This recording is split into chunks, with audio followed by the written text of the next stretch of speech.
In a statement issued this evening, the deportation of Myanmar nationals have already been completed earlier today. Now, some 1,086 Myanmar nationals, it said, have boarded the Myanmar ships voluntarily.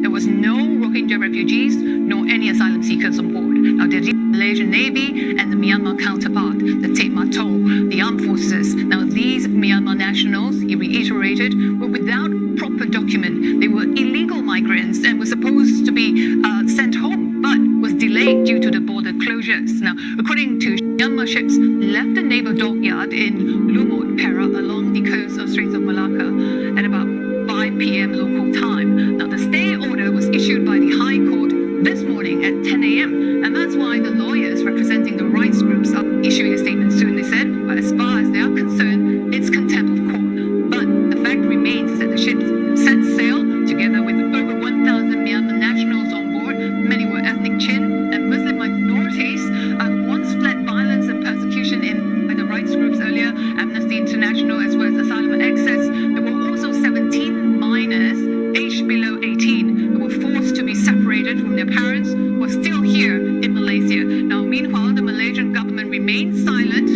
chose to steer clear of the incident. The foreign ministry has earlier voiced serious concerns in Myanmar after the military coup and urged all sides to resolve their conflict through peaceful dialogues. That reaction from the Malaysian government, in a wider sphere, have we seen to this repatriation now?